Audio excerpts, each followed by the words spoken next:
Olá, olá, voltamos ao nosso terceiro bloco. Então, estávamos falando de teto remuneratório.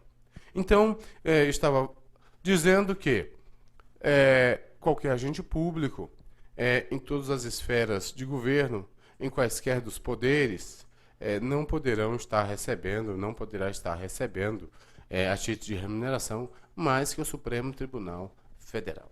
Bom, e disse que a primeira exceção a gente tem que observar se for no quesito de uma indenização. Então, imagina um servidor que sofreu aí uma redução em seu vencimento, em sua remuneração, e por acaso ingressou na justiça e o Poder Judiciário, então, deferiu o pedido. E aí houve uma indenização também em razão disso. Então, essa indenização ela fica fora desse percentual trato como o teto, tá certo? Mas o teto é o do Supremo Tribunal Federal. Bom, então, nós vamos observar aqui agora o seguinte. Para os estados, Distrito Federal, no Poder Executivo, não é? Nós temos que observar que o teto remuneratório é o do governador do estado. Já no Poder Legislativo, dos deputados. Já no Poder Judiciário, dos desembargadores do TJ. Na esfera federal, vai se observar a mesma coisa, a mesma ideia, não é? No Poder Executivo, o do presidente. No Poder Legislativo, os dos deputados ou dos senadores. Bom, nós temos que observar, então, que nos municípios, o teto remuneratório é o do prefeito, tá certo? Olha, então nós temos que entender que há uma escala. O Supremo Tribunal Federal exerce o teto.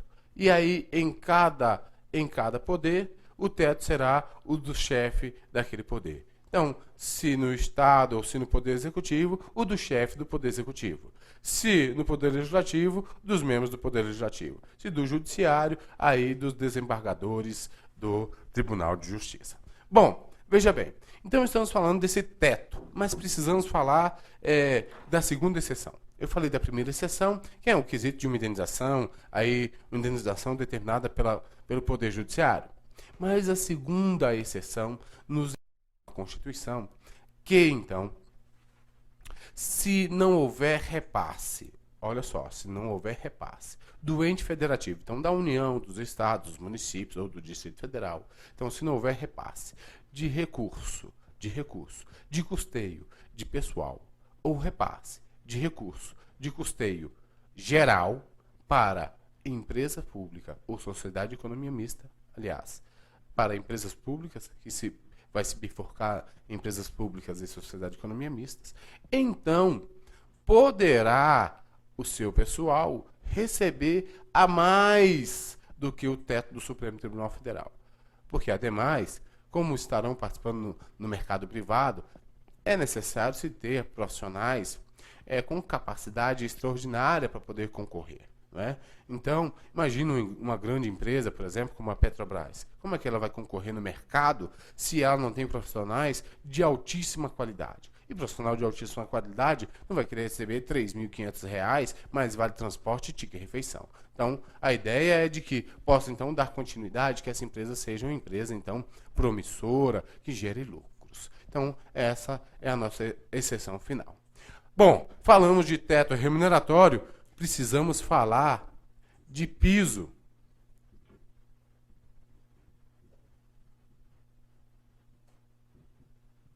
Precisamos falar de piso remuneratório. Olha, em toda e qualquer esfera de governo, em todo e qualquer dos poderes, nenhum servidor civil pode receber vencimento inferior a um salário mínimo. Então, aqui, salário mínimo é o piso para o servidor público civil. Ok, beleza. Isso para servidor público civil. Servidor público civil. Por que eu estou destacando o servidor público civil em razão do vencimento e tendo o salário mínimo como piso? Porque o Supremo Tribunal Federal nos informa que, se for praça, então se for militar, poderá receber soldo com valor abaixo do salário mínimo. Então, o STF informa que esse piso remuneratório não atinge os servidores militares, atinge apenas os servidores civis. Desta forma, se for um servidor público militar, vamos colocar em vermelho, se for servidor público militar, poderá receber soldo abaixo do salário mínimo. Então, o piso remuneratório é servidor público civil, nenhum servidor público civil poderá receber vencimento abaixo de um salário mínimo. Servidor público militar, a jurisprudência do STF informa que esse servidor público militar poderá receber abaixo do salário mínimo, já que não se aplica esse piso constitucional ao militar, e sim ao servidor público civil. Tranquilo até aí? Beleza, 100%, ok. Vamos mais.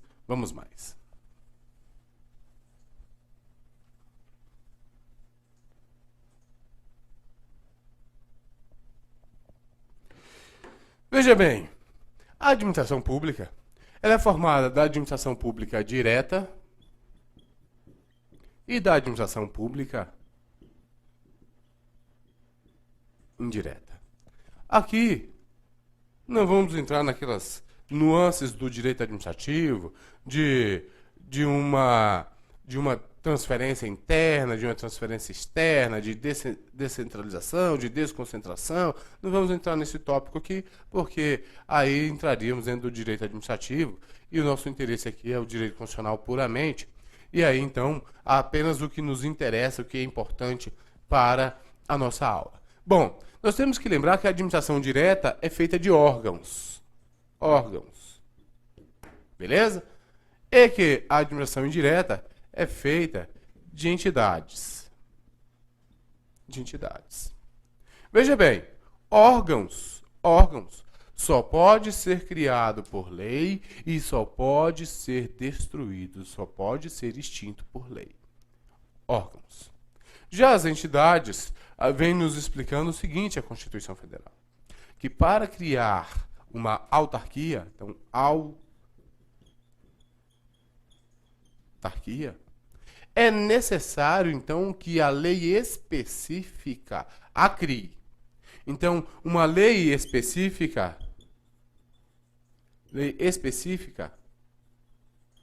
cria. Então, a própria lei específica cria e traz a sua estrutura, seu modo de funcionamento, sua área de atuação e assim sucessivamente. Mas quando se fala, então, de fundação, quando se fala de empresas públicas,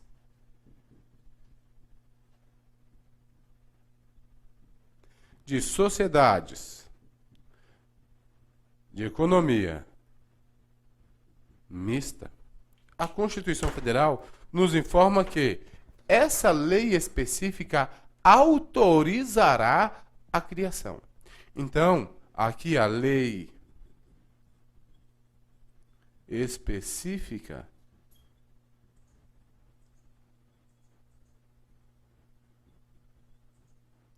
autoriza a criação.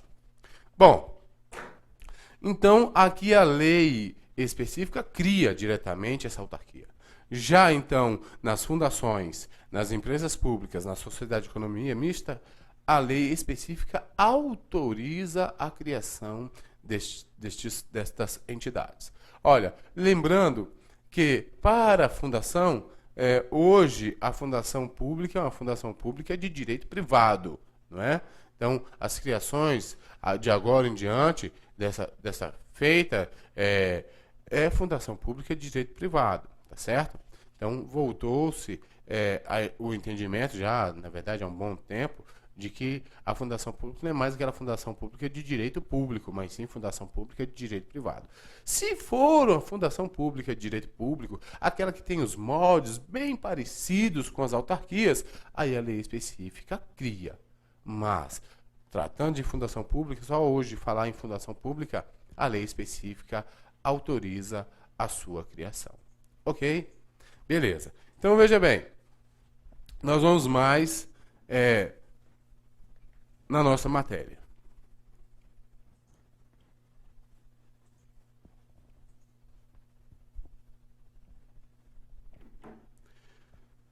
Olha, nós temos que lembrar aqui que a administração pública, em razão dos seus serviços, deve a administração pública estar atuando de forma eficiente, não é?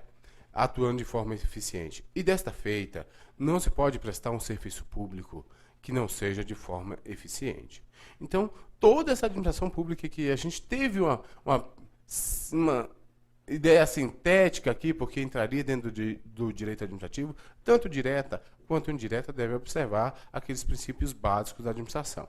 Ademais, nós temos o quesito de estar tratando em razão de acréscimos pecuniários. Olha, eu preciso tratar com vocês a razão de acréscimos pecuniários. Veja, o servidor, ele tem ali seu vencimento. O servidor tem seu vencimento. Olha, e ele vem e recebe um acréscimo pecuniário. Então, um acréscimo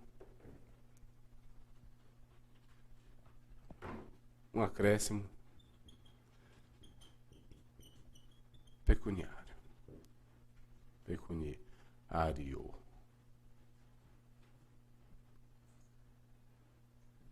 Pecuniário. Olha, veja bem, se ele for receber um novo acréscimo pecuniário, a Constituição nos informa o seguinte, que o acréscimo pecuniário anterior, que então vai incorporar na sua remuneração, ou não, mas que vai se estar dentro da sua remuneração, não pode servir de cômputo para esse novo acréscimo pecuniário. Então, a Constituição nos diz isso, dizendo então que os novos acréscimos, não pode ser contado em cima dos acréscimos já anteriormente concedidos. Quer dizer, você tem que ter como ponto de balizamento o vencimento. Porque se eu tiver como ponto de balizamento o vencimento mais esse acréscimo, eu vou estar balizando em cima da remuneração. Entendemos a ideia? Então eu tenho que balizar em cima do vencimento e não em cima da remuneração. Beleza? Bom, ademais, nós vamos entender que é garantido algumas garantias tragas aqui dentro da administração pública para o servidor, que é garantido ao servidor estar se filiando à entidade sindical, então associação sindical. Olha, então o servidor, desde que ele seja servidor público civil, porque não abrange o servidor público militar, que não pode estar sindicalizado, ele pode estar associado à associação, né? Associações de policiais militares, de praças, não há problema. Mas a sindicato, não há possibilidade constitucional de sindicalização e de exercício de greve. O que geralmente os militares costumam fazer então, operação tartaruga, operação atividade lenta, que também fere os princípios da Constituição Federal. Bom, mas o servidor público civil poderá ele estar-se, então, se sindicalizando. E desta forma, tendo então essa associação sindical como esse representante de toda essa coletividade. Ok? Temos então, já que esse servidor público civil pode então se associar a um sindicato, também poderá então esse servidor público civil realizar greve.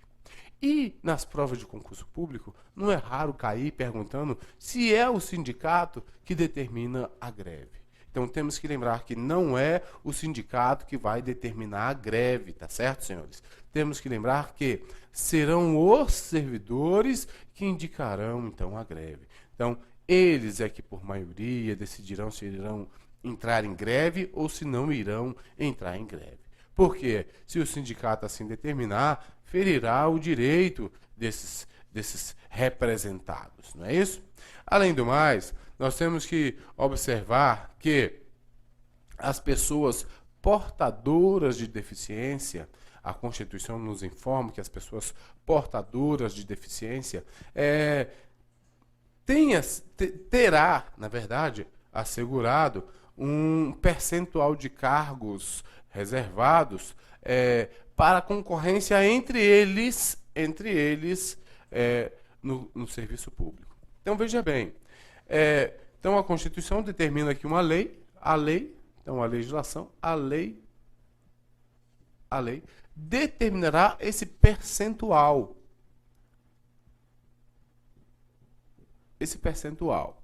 Ora, esse percentual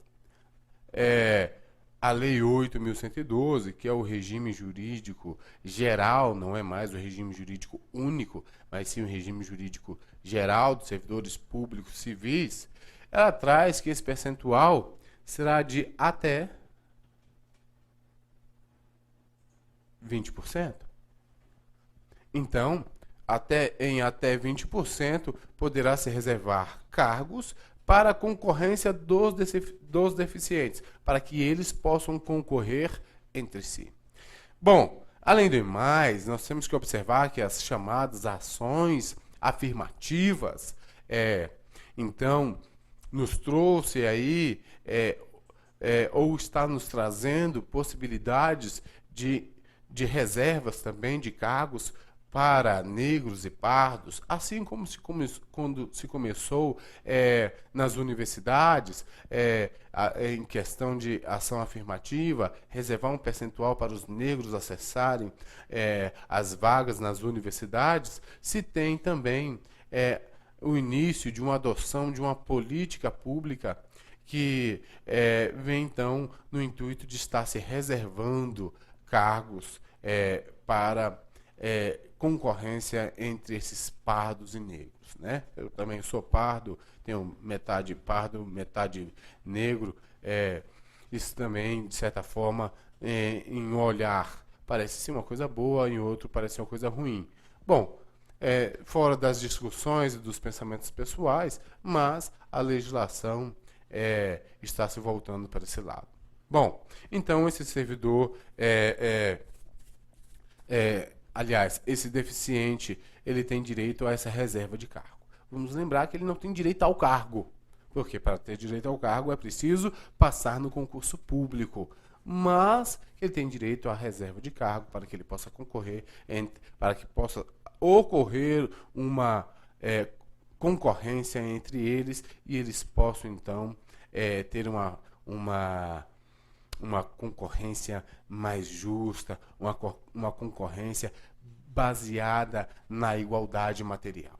Vamos lembrar que a igualdade material, esculpida no caput do artigo 5º, nos fala, então, que é tratar os iguais igualmente e os desiguais desigualmente à medida de suas desigualdades. Então, para esses deficientes, há uma dificuldade gigantesca de locomoção, de transporte, de emprego, de alocação no mercado de trabalho, e que toda essa desigualdade tem que ser tratada desigual para que então possa atingir, ou pelo menos tentar atingir, uma igualdade com as demais pessoas. Bom, então tratamos também em razão aí, no caso dos servidores ou das pessoas deficientes que querem alcançar o serviço público com uma reserva de cargo. Beleza? Bom, vamos então dar andamento no nosso estudo para que a gente possa, então, estar terminando a nossa administração pública e no próximo bloco a gente começar aí com servidores públicos e provavelmente já a atribuição do presidente da República. Então, veja bem, nós temos que lembrar que quando se trata aí de administração pública, primeira coisa a se observar são os princípios. E todos os seus estudos, em razão dos demais artigos, incisos e alíneas que se vêm, que se trata em razão do servidor público e da administração pública, temos que nos balizar em razão desses princípios básicos da administração, tá certo? Então, ok. Olha, mais à frente a Constituição nos fala de uma possibilidade de mudança do teto remuneratório, né? Uma mudança do teto remuneratório. Para que a gente possa apenas ter todo o conteúdo e que qualquer questão da prova não venha nos trazer uma surpresa. Provavelmente, a questão da sua prova, provavelmente, vai até o que nós observamos em razão de teto e de piso.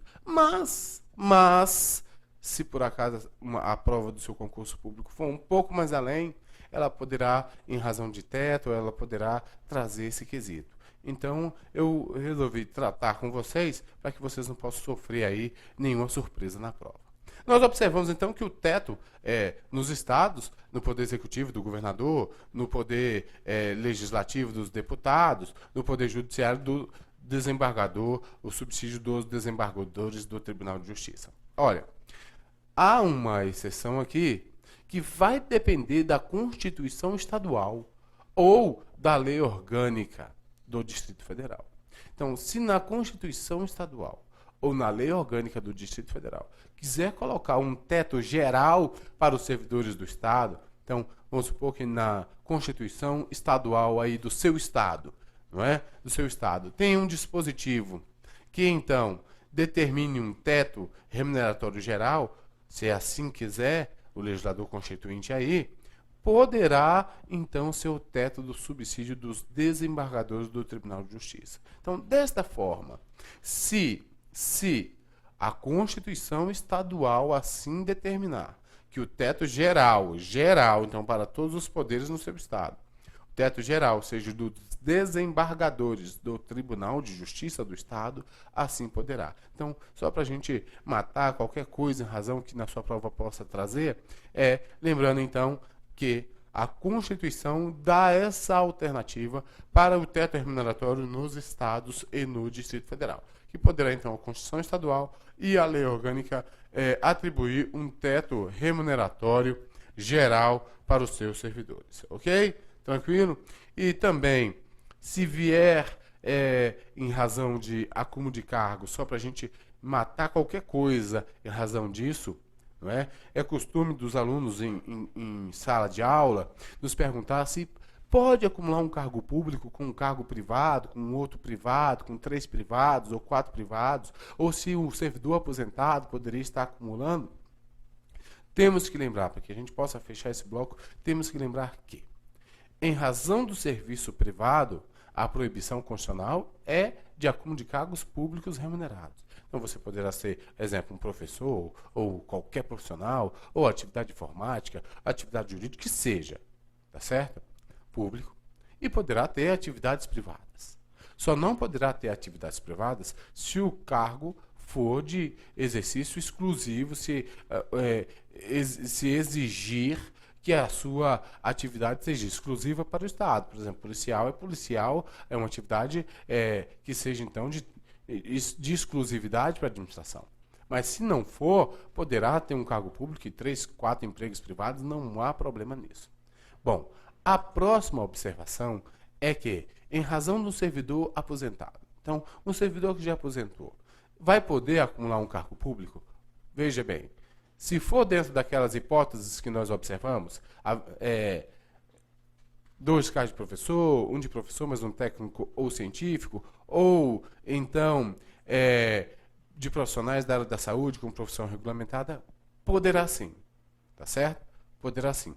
Se não for dessas 3 hipóteses de incidência, né, se não for uma dessas três hipóteses de incidência, não há a possibilidade de acúmulo remunerado dos proventos da aposentadoria com a remuneração do cargo.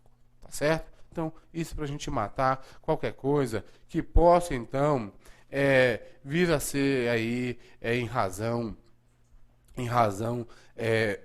do tratamento de acúmulo de cargo. Beleza? Bom, nós temos que entender, então, o seguinte. Em razão, então, já que nós temos três poderes na esfera federal, né? Não há possibilidade de que um servidor do Poder Executivo, ou um servidor do Poder Judiciário, ou um servidor do Poder Legislativo, tá certo? Receba vencimento superior ao dos outros poderes quando exercer a mesma atividade. Então, exerceu a mesma atividade, esse servidor deverá receber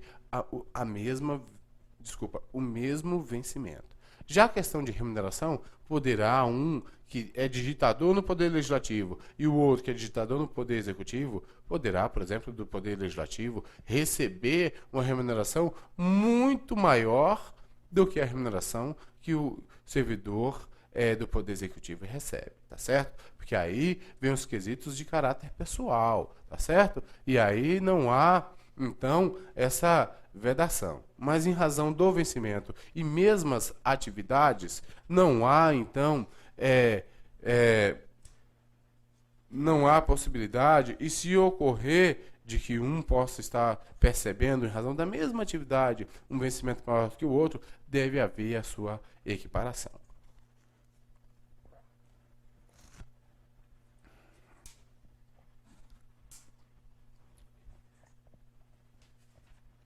Bom, vamos pensar aqui agora que os atos ilícitos praticados pelo servidor público, o servidor público poderá praticar ato ilícito, não é? Então, nós vamos entender que a Constituição Federal nos traz aí que uma lei, então, que a lei estará dispondo sobre a prescrição da prática de atos ilícitos, já que uma vez ninguém pode ser, então, perseguido ad eterno por um ato praticado na sua vida, não é? Nem mesmo na esfera penal, nem mesmo na esfera administrativa. Desta forma, ocorrendo algo desta feita, a legislação deve trazer isso. A Constituição, ela apenas indicou que os quesitos aí de atos ilícitos deverá a lei tratar, então, de um prazo prescricional, tá certo? Bom, a lei trata, então, temos aí Lei 8.112, temos outra legislação que vai tratar para vocês, não vou ficar entrando aqui nesses pormenores, embora nós temos ali também a Lei 8.429, que nos trata também da prescrição para esses ilícitos, não é? Ilícitos que causarem na atividade administrativa. Além do mais, vamos observar um tema importante, a chamada responsabilidade